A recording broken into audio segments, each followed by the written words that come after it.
بسم اللہ الرحمن الرحیم۔ السلام علیکم ورحمۃ اللہ وبرکاتہ۔ اصول تفسیر کا یہ دوسرا درس ہے۔ پہلے درس میں ہم نے بتایا تھا کہ آیات قرآنیہ کی دو قسمیں ہیں۔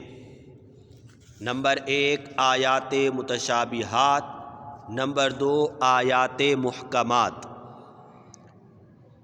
پارہ 3 سورہ آل عمران آیت نمبر 7 کا آپ ترجمہ پڑھ سکتے ہیں۔ فرمایا، وہی رب ہے جس نے تم پر کتاب اتاری، کتاب میں سے بعض آیات محکمات ہیں، وہی اصل کتاب ہیں، اور دوسری متشابہات ہیں۔ پس جن کے دل ٹیڑھے ہیں تو وہ متشابہات کی پیروی کرتے ہیں، وہ آیات جن میں اشتباہ ہے اس کی پیروی کرتے ہیں فتنے کی تلاش میں، اور اس کی تاویل جاننا چاہتے ہیں، اس کا مفہوم جاننا چاہتے ہیں۔ اور وما یعلم تاویلہ الا اللہ، آیات متشابہات کا مفہوم اللہ کے سوا کوئی نہیں جانتا۔ آپ پچھلی ویڈیو میں جا کر اس کو تفصیلاً دیکھ سکتے ہیں۔ ہم نے بتایا تھا کہ آیات کی دو قسمیں ہیں۔ اس آیت میں بتا دیا گیا محکمات اور متشابہات۔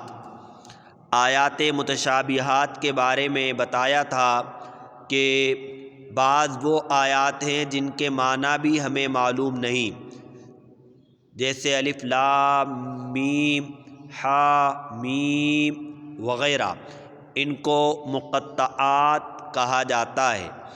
اور بعض وہ آیات ہیں جن کا معنی ہمیں پتہ ہے لیکن ان کا مفہوم کیا ہے ہمیں نہیں پتہ۔ ہاں، اگر اس کا وہ مفہوم مراد لے لیا جائے جو کہ دیگر آیات سے ٹکرا نہ رہا ہو تب تو درست ہے۔ ایسی آیات کو آیات صفات کہا جاتا ہے، جیسا کہ اس کی مثال ہم نے بیان کی تھی۔ فَأَيْنَمَا تُوَلُّوا، پس جہاں کہیں تم منہ پھیرو گے، فَثَمَّ وَجْهُ اللَّهِ، وہاں اللہ کا وجہ ہے۔ اللہ کا وجہ ہے، وجہ کہتے ہیں چہرے کو، منہ کو۔ جہاں کہیں تم منہ پھیرو گے وہاں اللہ کا منہ ہے، اس کا معنی یہ ہے۔ لیکن ظاہر سی بات ہے اس کا یہ مفہوم نہیں ہو سکتا، کیونکہ اللہ تبارک و تعالی جسم و جسمانیت سے پاک ہے۔ اب اس کا مفہوم کیا ہے؟ واللہ تعالی اعلم، اللہ ہی خوب جانتا ہے۔ لیکن جیسا کہ ہم نے کہا کہ اس کا وہ مفہوم مراد لینے میں کوئی حرج نہیں جو دیگر آیات اور احادیث سے نہ ٹکرا رہا ہو۔ جیسے بعض نے کہا اس کا مفہوم ہے کہ جہاں کہیں تم منہ پھیرو وہاں اللہ کی حکومت ہے۔ پھر آیات محکمات کے بارے میں ہم نے بتایا تھا کہ اس کی بھی دو قسمیں ہیں۔ نمبر 1 وہ آیات جن کا معنی بھی بالکل واضح ہے اور مفہوم بھی بالکل واضح ہے، جیسے قل هو اللہ احد، تم فرما دو وہ اللہ ایک ہے۔ آیات محکمات کی دوسری قسم، جن آیات کا معنی تو واضح ہے لیکن مفہوم واضح نہیں، غور و فکر کریں گے تو اس کا مفہوم واضح ہوگا، تفسیر کی طرف جائیں گے تو اس کا مفہوم واضح ہوگا۔ پھر بتایا تھا کہ جن آیات میں تفسیر کی ضرورت ہے تو تفسیر میں سب سے مقدم تفسیر قرآن بالقرآن ہے، قرآن پاک کی تفسیر قرآن سے۔ پھر تفسیر کی دوسری قسم تفسیر قرآن بالحدیث، یعنی قرآن کی تفسیر اور وضاحت، یعنی قرآن کی کسی آیت کا مفہوم واضح نہیں ہو رہا تو دوسری آیت سے اس کا مفہوم واضح ہو جائے گا، یا کسی حدیث سے مفہوم واضح ہو جائے گا۔ تیسری صورت تفسیر قرآن بالاجماع، یعنی قرآن پاک کی تفسیر اجماع کے ذریعے۔ چوتھی تفسیر کی قسم تھی تفسیر قرآن باقوال مجتہدین۔ پہلی قسم ہے تفسیر قرآن بالقرآن، قرآن پاک کی تفسیر قرآن پاک سے۔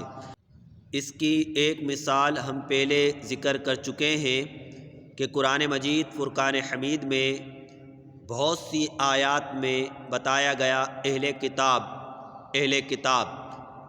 اس کا معنی تو بالکل واضح ہے کہ کتاب والے، لیکن اس کا مفہوم کیا ہے یہ واضح نہ تھا۔ تفسیر کی ضرورت تھی کہ اس کا مفہوم کیا ہے۔ کتاب والے تو ہندو بھی کتاب ان کے پاس ہے، وہ کسی کتاب کو مانتے ہیں، نصارہ کے پاس بھی ہے، یہودیوں کے پاس بھی ہے، مسلمانوں کے پاس بھی ہے، اور وہی کتاب قادیانی بھی اپنے پاس رکھتے ہیں۔ تو اہل کتاب قرآن پاک جو اہل کتاب کہہ رہا ہے، ان اہل کتاب سے کون مراد ہے؟ کیا سبھی مراد ہے؟ ایسے تو جو اسکول جا رہا ہے وہ بھی کتاب اٹھائے ہوئے ہے، تو اہل کتاب یعنی کتاب والوں سے کون مراد ہے یہ واضح نہ تھا، تو اس میں تفسیر کی ضرورت تھی۔ تو ہم نے سب سے پہلے دیکھا کہ قرآن مجید فرقان حمید میں کیا کسی مقام پر اہل کتاب سے کون مراد ہے یہ بتایا گیا ہے یا نہیں۔ تو ہم نے قرآن پاک میں دیکھا تو پتہ چلا پارہ 4 سورہ آل عمران آیت نمبر 186 میں بتایا گیا ہے کہ قرآن پاک میں جو بار بار کہا گیا اہل کتاب، تو ان سے مراد کون لوگ ہیں؟ بتایا الذین اوتوا الکتاب من قبلکم، وہ لوگ جن کو تم سے پہلے کتاب دی گئی، یعنی ہم سے پہلے اللہ کی طرف سے جن کو کتاب دی گئی۔ وہ کون ہیں؟ وہ فی الوقت دو ہی ہیں، یہود اور نصارہ۔ تو اس کو کہتے ہیں تفسیر قرآن بالقرآن۔ قرآن کی آیات کا مفہوم واضح نہ تھا کہ اہل کتاب سے کون مراد ہے، ایک آیت نے ان سینکڑوں آیات کی تفسیر اور وضاحت کر دی کہ اہل کتاب سے مراد وہ لوگ ہیں جن کو امت محمدیہ سے پہلے کتاب دی گئی ہے، اور وہ ہیں یہود اور نصارہ۔ قرآن مجید فرقان حمید میں بارہا بتایا گیا کہ اللہ کے سوا کسی کو نہ پکارو، اللہ کے سوا کسی کو نہ پکارو، اور اسے گمراہی قرار دیا گیا، اسے ظلم قرار دیا گیا، اسے کفر قرار دیا گیا۔ تو اب سوال یہ پیدا ہوتا ہے کہ یہ پکارنے سے کیا مراد ہے؟ ہم تو ایک دوسرے کو بھی پکارتے ہیں، ہم تو قبرستان میں جاتے ہیں، وہاں پر بھی کہتے ہیں السلام علیکم یا اہل القبور، اے قبر والوں تم پر سلام ہو۔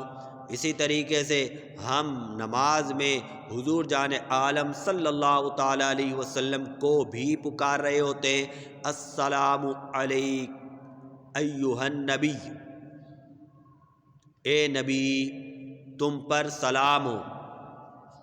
تو یہ جو بارہا منع کیا جا رہا ہے کہ پکارنا کفر ہے، پکارنا گمراہی ہے، پکارنا ظلم ہے، اللہ کے سوا کو پکارنا ظلم ہے، کفر ہے، گمراہی ہے، تو یہاں پکارنے سے کیا مراد ہے یہ واضح نہ تھا، جیسا کہ چند آیات میں آپ کے سامنے پیش کر رہا ہوں۔ پارہ 11 سورہ یونس آیت نمبر 106 فرمایا وَلَا تَدْعُ مِن دُونِ اللَّهِ مَا لَا يَنفَعُكَ وَلَا يَضُرُّكَ وَإِن فَعَلْتَ فَإِنَّكَ إِذًا مِّنَ الظَّالِمِينَ، اللہ کے سوا ایسوں کو نہ پکارو جو نہ تم کو فائدہ دیں گے اور نہ ہی نقصان دے سکتے ہیں، بس اگر تم ایسا کرو یعنی اللہ کے سوا کو پکارو فَإِنَّكَ إِذًا مِّنَ الظَّالِمِينَ، پس بے شک تم ضرور ظلم کرنے والوں میں سے ہوگے۔ اسی طریقے سے سورہ احقاف آیت نمبر 5 ہے، پارہ نمبر 26 ہے، فرمایا وَمَنْ أَضَلُّ مِمَّنْ يَدْعُو مِن دُونِ اللَّهِ، کون ہوگا اس سے بڑھ کر ظالم جو اللہ کے سوا کو پکارتا ہے۔ جو اللہ کے سوا کو پکارتا ہے اس سے بڑھ کر ظالم کون ہوگا؟ اسی طریقے سے پارہ 22 سورہ فاطر آیت نمبر 13 میں رب نے ارشاد فرمایا والذین تدعون من دونہ ما لا یملکون من قطمیر، تم خدا کے سوا جسے پکارتے ہو وہ چھلکے کے بھی مالک نہیں ہیں، یعنی وہ چھلکے کے بھی مالک نہیں ہیں جنہیں تم اللہ کے سوا پکارتے ہو۔ تو پکارنے سے منع کیا گیا، پکارنے سے روکا گیا، پکارنے کو ظلم کہا گیا، پکارنے کو سب سے زیادہ گمراہیت قرار دیا گیا۔ اب سوال یہ پیدا ہوتا ہے اس پکارنے سے کیا مراد ہے؟ ہم تو ایک دوسرے کو پیچھے سے پکار رہے ہوتے ہیں، چھت پر کوئی ہے تو نیچے سے آواز دے رہا ہے، قبرستان میں جا رہے ہیں تو پھر ان کو مخاطب کر کے پکار رہے ہیں۔ تو اس پکار سے کیا مراد ہے؟ نماز میں ہم پکار رہے ہیں تو اس پکارنے سے مراد کیا ہے؟ سوال یہ پیدا ہوا کیونکہ اس کا مفہوم واضح نہ تھا۔ سینکڑوں آیات مبارکہ میں جہاں کہا گیا کہ پکارنا منع ہے، جس کا مفہوم تھا پکارنا منع ہے، لیکن یہ بات سمجھ نہیں آ رہی تھی کہ یہاں پکارنے سے مراد کیا ہے، کہ پکارنا کیا ہے۔ اس کی وضاحت اللہ تبارک و تعالی نے ایک آیت میں بتا دی کہ یہ جو پکارنے سے منع کیا جا رہا ہے یہ کس قسم کا پکارنا ہے۔ پارہ 18 سورہ مؤمنون آیت نمبر 117 میں رب کائنات جل جلالہ نے ارشاد فرمایا وَمَن يَدْعُ مَعَ اللَّهِ إِلَٰهًا آخَرَ، جو کوئی اللہ کے ساتھ دوسرے معبود کو پکارے، دوسرے معبود کو پکارے، یعنی اللہ کے سوا کسی کو معبود لائق عبادت سمجھ کر پکارے، تو پتہ چلا کہ جو پکارنے سے منع کیا گیا ہے وہ معبود سمجھ کر پکارنے سے منع کیا گیا ہے، نہ کہ محض پکارنے سے۔ محض پکارنا منع نہیں ہے بلکہ معبود سمجھ کر، مستحق عبادت سمجھ کر، عبادت کے لائق سمجھ کر پکارنا یہ منع ہے، یہ منع ہے۔ تو پتہ چلا ایک بندہ اٹھ کر اپنی طرف سے تفسیر کر رہا ہے، اور درست انداز کیا تھا کہ کسی آیت کا مفہوم واضح نہیں ہے تو سب سے پہلے دیگر آیات کی روشنی میں اس کے مفہوم کو سمجھیے، پھر احادیث کی روشنی میں سمجھیے، پھر اجماع کی روشنی میں سمجھیے، پھر اقوال مجتہدین کی روشنی میں سمجھیے، نہ کہ اپنے ذہن میں جو مفہوم آیا وہی سمجھ بیٹھے۔ تو ہر ایک اپنا اپنا مفہوم سمجھ کر، اپنی مراد سمجھ کر دوسروں کو گمراہ کہنے لگا۔ الامان بالحفیظ۔ اب دیکھیے جو پکارنے سے تشریح کرتے ہوئے کس قسم کا پکارنا مراد لے رہے ہیں، تو آپ ان سے پوچھئے یہ جو تم مراد لے رہے ہو یہ تم کہاں سے مراد لے رہے ہو؟ اپنی طرف سے مراد لے رہے ہو؟ اللہ سمجھنے کی توفیق عطا فرمائے۔ تو اس کو کہتے ہیں تفسیر قرآن بالقرآن۔ قرآن پاک کی تفسیر قرآن پاک سے کی جا رہی ہے۔ قرآن پاک کی تفسیر کس سے کی جا رہی ہے؟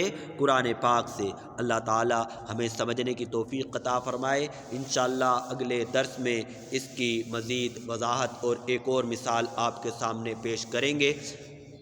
وآخر دعوانا ان الحمد للہ رب العالمین۔